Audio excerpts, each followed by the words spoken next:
One of us is going to win $100. One of us is going to lose $100. Jones has informed us that we're betting on apples today. We're going to bet on green apples, red apples, blue apples, and pink apples. Which is your favorite, Jonathan? It's really hard to yes and this. It's so hard. Internally, I'm trying to come up with a way to work with this, but I just don't want to go there at all. All right. Fair enough. I lied. We're betting on New York City. Yeah. Nothing can keep me from you. An extremely vague thing to be betting on. Thanks, Jones. Maybe, producer note, you could give us a little bit more than the most well-known city in the world and nothing else to go on. I mean, Paris? We're just going to have to... Paris is more well-known than New York? Give me a break, you frog. Yeah. You a French frog? Am I allowed to say that? I don't know. Is that like... Is that I mean? don't. It might be real. It's probably really bad. Okay. Well, then just beep it out. No, we'll keep It's it. fine. No, we'll keep it in. We'll keep it in. It's fine. Yeah, let my biases be shown. I don't know if New York is the most popular, well-known city in the world, but it's certainly up there. But you're screwed if we're going to bet about New York, whatever the topic, because I lived in New York for 7 years, buddy. And you are a West Coast boy. You know nothing about big cities and such. I grew up in Chicago, which is basically New York but better. And Right. Yeah, I just Right. wanted to say that to piss people off. It's not true. It is beautiful, just- though. I love Chicago. Chicago's nice. Chicago's nice. Yeah. New York is special. I'd rather in its be own in way. Chicago. I'd rather be in Chicago than New York, actually. Not in the winter, tell you that much, or the summer, or any other time of the year. Or anytime there are people far as- or weather. Yeah, the weather is awful. New York has far superior weather to Chicago, even though it has its own foibles. My mom lives in New York, so that's something. Oh, I have a connection. That's true. I have some very good friends who just moved to Portland from New York. Maybe I have absorbed some of their essence, perhaps. Osmosis. I mean, the problem, of course, with all these bets is it's always future-based. So knowledge isn't really going to help me in this. But I think my street smart understanding of the people and the vibe of the city is just going to carry me to an easy victory this time. And you can, if you want, I'll let you buy out right now for $65. You can just get out of this one All right. and we'll move on to another category. It's fine. 65. Just I Venmo appreciate that. that offer, but as they say Generous. in New York, take that bagel and shove it. That's what they say. You That's know? how they say it. And Yeah, they say they it say it at that just like cadence. Yeah. So you lived there for 7 years. You lived in Yeah. Brooklyn only, Yeah. or other Other boroughs Brooklyn. also? Just Brooklyn. No, Brooklyn only. For living there for 7 years, did you ever consider yourself a New Yorker? That's like a very That's important an title to a lot of interesting people. Question. I don't think I ever did consider myself a New Yorker. No. I felt always a little bit like I was visiting more than I was like truly someone who was there. I think that's true for a lot of people. Like a New Yorker is someone who's like born and bred there, I think, or been there for decades or something like that. And I move around a lot, as you know. Like I was in Boston, then I was in New York, then I was in the West Coast, now I'm in the Caribbean. Soon I'll be in New Hampshire. I mean, I move around. So I don't think of myself as being a part of anything. I don't belong to the world, you know. The world sort of belongs to me. You are nothing. So do you feel like you understood New York, though? Did you like massage it enough to get to the soft underbelly and truly understand the city that you were in? Or were you just like, you know what? I know that there's supposed to be good pizza here, but the Domino's number is right on my fridge. It's right there. No. I definitely hit some of like the New York institutions, like some of the best pizza. Like there's a pizza chain now called Grimaldi's, which you and I know very well, Grant. Yeah. And it started under the Brooklyn Bridge. And I first had Grimaldi's under the Brooklyn Bridge because I had heard it was the best pizza in the world and certainly the best pizza in New York. And I have to say, it is probably my favorite pizza. It's even now. fantastic pizza. It's spectacular. It's incredible. Yeah. And so I've eaten there many times. I've gone to Katz's Deli, which is, the $37 pastrami sandwich or whatever is there now. You've done everything that tourists do. Tell me what a real New Yorker does. Well, here's what I was going to say. There's there's really three different kinds of New York. There's New York for like the scrubs, New York for the very wealthy, and then New York for the tourists. Those are the three New Yorks, right? New York for the tourists is like Times Square. It's super crowded. Everything's crazy overpriced. It's not that fun, but it's a little glitzy, and no one really likes that. No one really wants to do it unless you're from out of town, right? New York for the very wealthy is something I did not experience very much at all. So, I went to the Met a few times, and I went to some concerts of classical music, which I promptly fell asleep during at least once during a date. And Nice. Stuff like that. So I didn't How many really. dates? So I was more. How many dates? I gotta know how many dates after that. Well, we had a history, so I got away with it. Oh, okay. But and then there's New York for the scrubs, which is like beat, right? So I would go to the bodegas like at 3 a.m. and get the right kind of what kind of sandwich they could make that was so good, and it was like $6. And there's like where the good banh mi sandwiches are, and all that kind of stuff. You understand the subway system really, really well. That was me. I was that New Yorker type of guy, and lots of people are like that. I was just another one of millions who, the city was sort of, I would argue, truly built for. So you understood the subway system really well, because I'm not trying to disparage you, but that doesn't sound like your skill set. I feel like you would need somebody to help you with the subway a lot of the time. No, actually, that's not a problem for me. The problem I'm bad at, here's something for everyone to learn about me. I'm terrible at placing 3D objects in space. So I can't map anything in my head, so I never know where anything is. But if you give me a map, I crush it. So a subway system, there are maps everywhere, so I can totally plan everything out and get exactly where I want to go with ease. Like, I can get from, any city to any other city in the world easily, because you just go to the airport and then they tell you what to do, But if I have to find my car in a big parking lot and I have it written down on my phone, I got no chance. So that's how it is. The subway system is, I think, like the thing that I'm most jealous of New York. I love the subway system. When I visit my mom with my family, it's just like, I really think it's a great system. Like, I've been to Paris and I've been to London, and they both have subway systems of their own. I think New York's is far superior. It just has more coverage and is easier to use and has more frequent stops. That is usually what you want. I think it's like really cool. It's like my ultimate ideal of a city is to have. If New York had no cars, it would be my ultimate ideal of a city.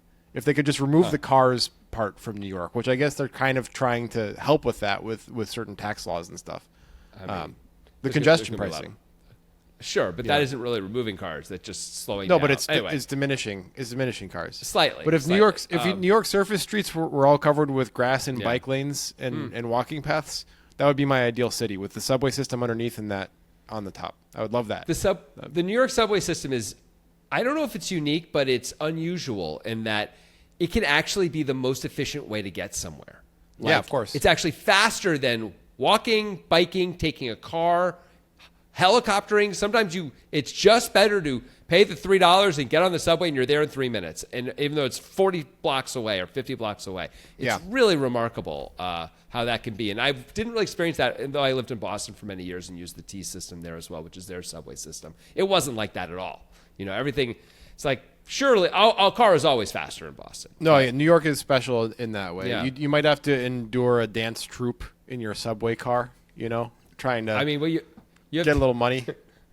I mean, what really happened when I was there is I watched the transition of kids going around with candy, selling candy, little kids. They still do that worked for a while. No, that worked for a while. And then I saw, like, early on when some of the first kids were saying, I'm not here because I'm doing this for my school. I'm not doing this for a sports team. I'm just trying to make money for myself. So I'm selling candy. And like that really worked for a while. Like people were like, some honesty. It's so refreshing. But then everyone started saying that and it lost all its zhuzh, They're still saying that. They are still saying that. I can confirm as of October of 2024. So that's the last time I was there, actually. No, that's pretty good. Yeah. They should go back to the first thing, honestly. That it's probably refreshing to give money for like a ballet or, the school's ballet team. They just got to cycle. You just got to go through the cycle until people forget. That's how it works. Always. That's what we do. That's for sure. You and me on this show and with the producer, Jones. Yeah. Right. We praise him until we start, and then we critique him, and then we critique him, and then we start praising him again, and like whatever it's like it gets as long as it's changed. It's got to change. If he's never unbalanced, then we've got him right where we want him. That's exactly what we need. They really have done studies on this, and in workplaces, they did all these studies on what happens if we change the color of the lighting. What happens if we change? We have more art on the walls. Like what makes people more productive? And what they found was any change makes people more productive. You just have to change things every so often, and people like respond to that and do more. I thought that was interesting. That makes sense to me. I think sometimes Yep. like you feel like you're in a rut in life or something, and you just need to change something. It could be something really small, and it can make a big difference. It can change your perspective. And we're getting way too deep here. New York City, baby. Yeah, the subway goes pretty far down. Sometimes Yeah, you it got to go does. pretty deep to get to the deepest layer of the subway. All right, I Jones. am Queens Boulevard. What do we Wow. got? Nice reference. Thank you. Jonathan's favorite show. what's the by then. bet? All right, Jones. What are we doing? Well, New York itself has been in a rut. They have. We have seen their mayoral election, which is coming up. It's probably the most publicized mayoral election I can remember in my lifetime. Whether you're left, right, or center, it doesn't really matter. People have an opinion about this upcoming election, but they have had their voter turnout has been incredibly consistent. In 2021, the mayoral election had 1.149 million votes, or about 23% of the registered voters. In 2017, it had 1.148 million votes, or about 23% of the turnout. And this goes back multiple mayoral elections. Okay. So your bet is how is many good. people will vote in this highly publicized New York mayoral election, which is tomorrow.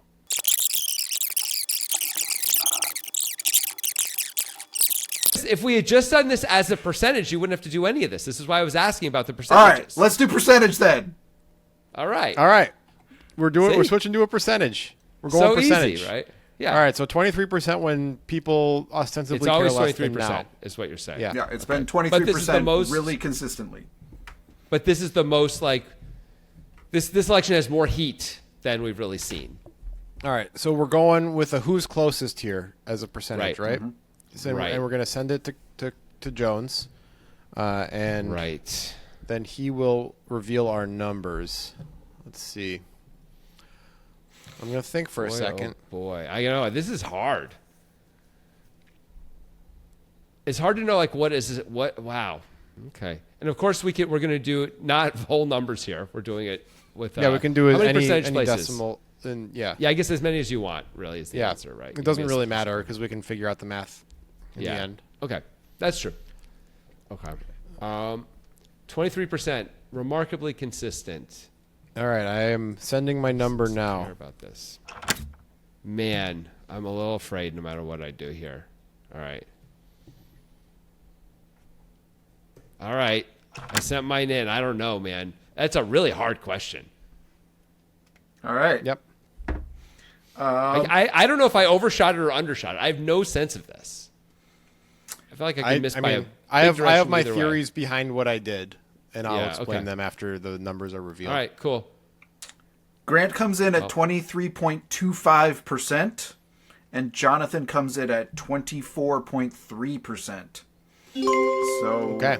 we're thinking consistency Cool. stays the course, and that puts us at like my side. 23.8%. I think is or 23.8.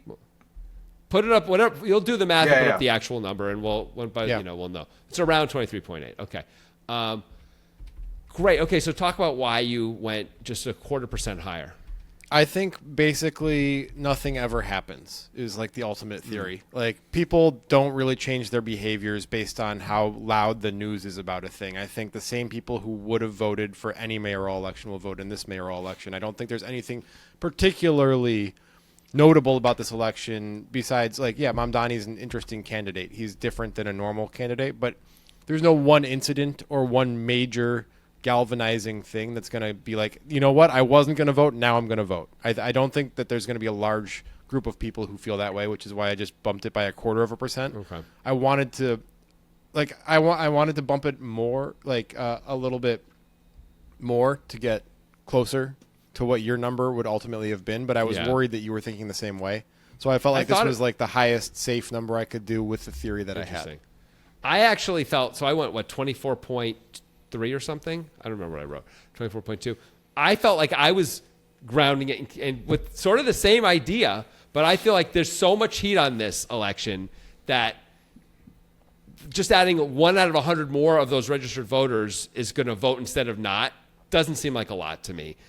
Also, I'm aware, I believe, just having seen a few YouTube clips of shorts from the debate. So I don't know anything about anything, to be clear. But I believe he's a Muslim.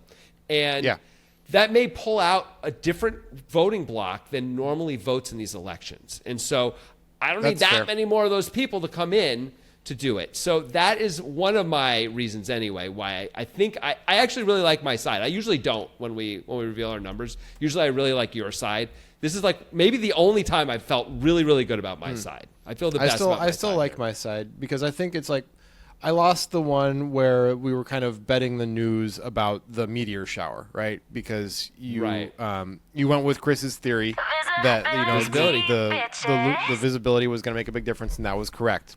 But that was based on local news reporting on it, and like newspapers and stuff talking about it or whatever it was, print newspapers. This is different. This is individual citizens have to actually get off their ass and vote. And those who don't vote, don't do it. You know, it's just like, I really think that it's just not going to move the needle. But I guess we'll find out. That's why we bet. That's why we got $100 on it. I mean, I don't know, but I'm pretty sure, for example, when Obama, both in 2008 and 2012, I would guess the percentage of African-American voters was higher than it was before and after that. Like the people who voted, how many of them voted for Biden, although I think Biden did very well with African-American voters too. But like at least before, because Biden was seen as part of the Obama administration. So it's not entirely fair. But so like if the Muslim vote really shows up, I don't know, it feels like a big deal to winning this bet. Yeah. We'll see. I haven't modeled this out, let me be clear. An underpinning part of my theory, and of course I could be wrong, we're going to find out in video time very soon. Very soon. Yeah, I could be wrong, but an underpinning thing in my theory is that there's a lot of noise in these types of data sets, and we are looking at one anecdotal idea as like this is going to change things, but really the noise is still there, and it's been there throughout history, and the number has been incredibly consistent, so I feel kind of good about that. I mean, that's a very fair point, and I guess we're going to really learn something, because in some ways, if you win this bet, especially if you win this bet and it's really close to your number, if it's like basically 23% again, ultimately, that's going to be meaningful to me, because this feels like if there's ever going to be an election where more people are going to come out in New York City, this feels like one of them, you know? Yeah. I would say, and I know we're trying not to get into politics here, but if we look at like presidential elections, Donald Trump's a very polarizing figure, and those have had the biggest turnouts of all time. Yeah. Now, the country's population gets bigger, so I don't know as a percentage of the population if it's bigger or not, though. You know, like if we're doing it as a percentage, I'm not sure if it's actually increased. But I know, like it's always each time. It's this last time I think was the most people had ever voted by a significant amount. So that would sort of point. When everyone was saying on both sides, this is the most important election of our lifetimes. Like they never say that, but they said it again. But I think a lot of people actually believed it this time on both sides. So I'm hoping that translates also down here. But we're going to see, because it's going to be, this is like a sociological, anthropological study, big case study moment here that I'm going to learn a lot about the world from this one event. I am curious to see. This is like the most educational one we've done, I feel like. You know, it's like the most mind-tickly one. All right, Jones, who do you think is going to win this one? Yeah. I when I came up with this, I'm curious about the result here too. Like, do people just have behaviors and they just live with them, or does the moment matter, and does all this coverage and buzz and media attention matter? I think it will. So I'm going to go with Jonathan, but all right, who knows? We'll find out. I mean, it's a classic Chris Jones thing to think that attention equals, results. We know that. But he was proven right in the last time, as was I. And I think we're going to be proven right again. And hopefully, at least in video time, in about 30 seconds, we're going to have a very happy Jonathan smoking cigars and Grant once again complaining about his rotten luck and how nothing ever goes his way. Now, on the chance that we're going to release this on its own before the second part comes out, Jones, are we there yet? Are we doing that? This would be the one where we might try to do that. Yeah. Oh, cool. Okay, then cool. I have some advice to any New York voters who are watching. Don't vote. Your vote doesn't matter. You are not Democracy allowed is to dead. skew this. Democracy is totally dead. It's meaningless. There is an oligarchy. The Illuminati's controlling everything. Why would you give them the pleasure of your vote that doesn't matter at all? Just don't do it. Just don't vote. Here's That's what all I'm saying. Here's my message. Here's my message. Stay in the line. They have to let you in if you stay in the line. No matter how late it goes, they will not close the polls, all right? Just stay in the line. All right, whatever. We'll see who wins. Let's find out. I don't gotta be what you wanted me to be. I just gotta be living life wild and